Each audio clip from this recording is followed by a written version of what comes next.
Hello, and welcome back to DNS Basics.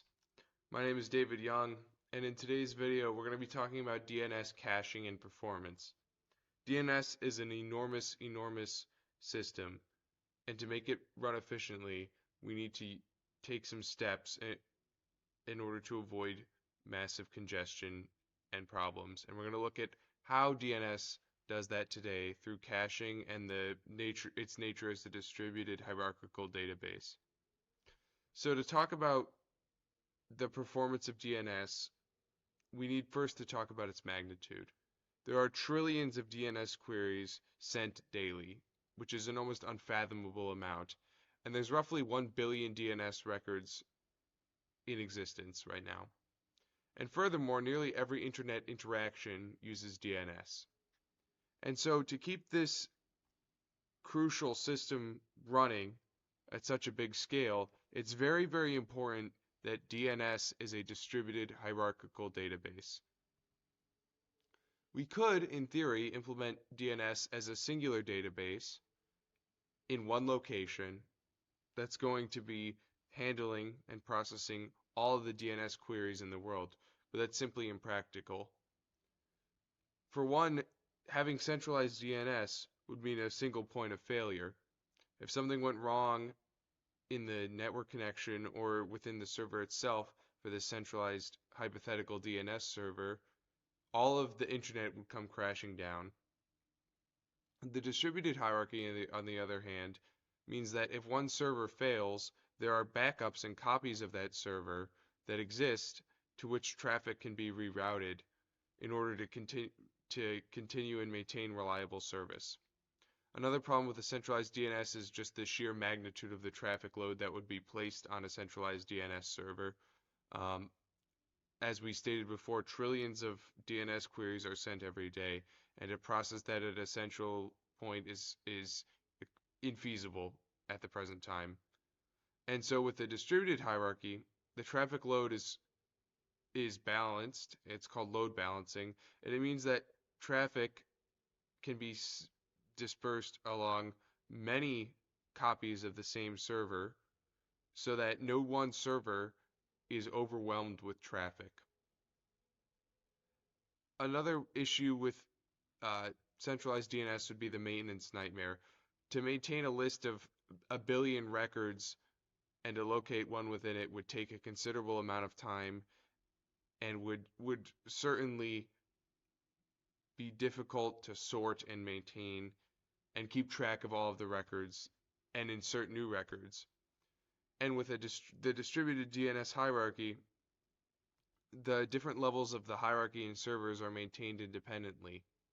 And so any changes that are going to be made to one server may not affect other servers. For instance, an authoritative DNS server can add new web pages and web hosts without needing to even indicate that to the TLD server, and thus you can minimize the consequence of maintenance. And very similar to maintenance, centralized DNS would be difficult to scale infrastructure-wise. As we talked about, the traffic load that would be placed on a centralized DNS server would be totally infeasible. DNS could not scale to its present size with a centralized model. And additionally, the logical complications of having centralized DNS at that scale would be massive because it would demand algorithms to find records extremely quickly, and that's simply not feasible. The time cost of having centralized DNS in resolving queries would be too great. The distributed hierarchy, on the other hand, scales efficiently. You can add ADNS and even TLD servers without massive changes to some centralized database. They can be plugged into the hierarchy and can go from there rather than needing to refactor on one singular database. A further benefit of the distributed hierarchy is that it brings DNS servers closer to clients, decreasing the amount of time that the DNS messages sent, spend in transmission, and thus improving efficiency. And so the distributed hierarchy of DNS provides for its scalability, its reliability, and its efficiency. Another factor in the efficiency of DNS is DNS caching. And we've talked a little bit about this before, but DNS caches are local DNS servers that store response records from previous DNS queries so that a client or a group of clients can have local access to those response records without needing to go into the DNS hierarchy. And so clients are going to send all of their DNS queries through the local DNS cache. The DNS cache is going to look for any response records that relate to a host name in an attempt to fulfill the query. And if it can't fulfill the query, it's going to transmit that request into the DNS hierarchy. And then all DNS responses are going to come through the cache. They're going to be stored by the cache, and they're going then to be forwarded back to the client. And in this way, the cache acts as kind of a middleman for DNS services, trying to expedite DNS by referring to response records that it has that have already been retrieved rather than looking in the hierarchy for those response records. And it also is always involved in any DNS query, in the fulfillment of any DNS query. But there are risks with caching. Let's consider an example where the client queries the DNS hierarchy to find the IP for www.example.com. It obtains the authoritative response record for www.example.com, and that authoritative response record is stored in the local DNS cache. And then the next time the client, or any of the clients that have access to this local DNS cache, query asking for the IP address for www.example.com, the local DNS cache will identify that it has the response record that correlates www.example.com with an IP address, and it will return that response record without ever using the DNS hierarchy. Well, the problem there is that if www.example.com's IP address has gotten changed in the authoritative DNS server for the example.com domain, the cache will never become aware of this and will send an incorrect IP address back to the client. And the cache can even be weaponized by hackers to misdirect clients, and we'll talk more about this in part 4. And so the solution that's employed for caching risks is going to be including a time to live field in all DNS response records. We mentioned this in part 2. And this time to live field is going to be a length of time, and once the response record has remained in the cache for a time that's longer than the time to live, it's going to get removed from the cache. And this is going to prevent records from sitting in the cache for too long, well, the authoritative DNS server may have changed the IP address associated with that host name.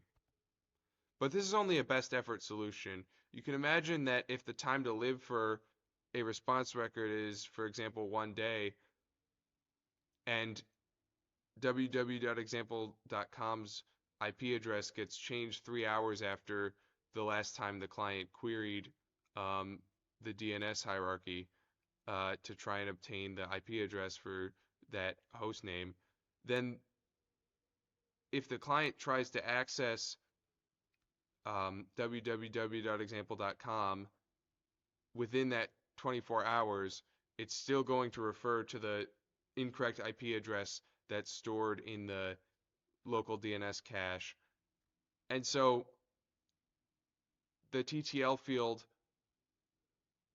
is a solution, but it doesn't fix 100% of the problems and the potential risks of caching.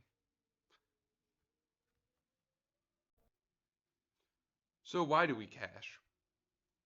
Well, the answer is the efficiency of DNS as a whole and for a particular client. It's always going to be faster to access a local server than one that's across the internet at any distance.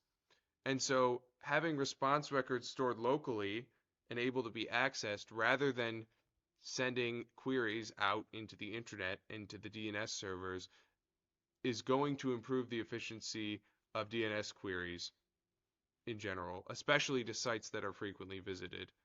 But it's also going to improve DNS for everyone because it's going to reduce the load that's placed on the DNS hierarchy. If even, for example, 10% of all DNS queries were to be resolved by response records in the local DNS cache, then it would reduce the load on the DNS hierarchy by billions of queries every day. And that's not insignificant, especially given the massive load already placed on the DNS hierarchy. And so caching, along with the distributed nature of DNS, provide for what is ultimately a very efficient system if it has some flaws. It's really the combination of these two methods make DNS practical. Thank you for joining us today. Next up is the final lesson in our video series, and we're going to be talking about security in DNS. Thank you for watching, and please comment any questions. Don't forget to like and subscribe. Thank you. God bless. Thank you for joining us today. Next up is the final lesson in our video series, and we're going to be talking about security in DNS. Thank you for watching, and please comment any questions. Don't forget to like and subscribe. Thank you. God bless.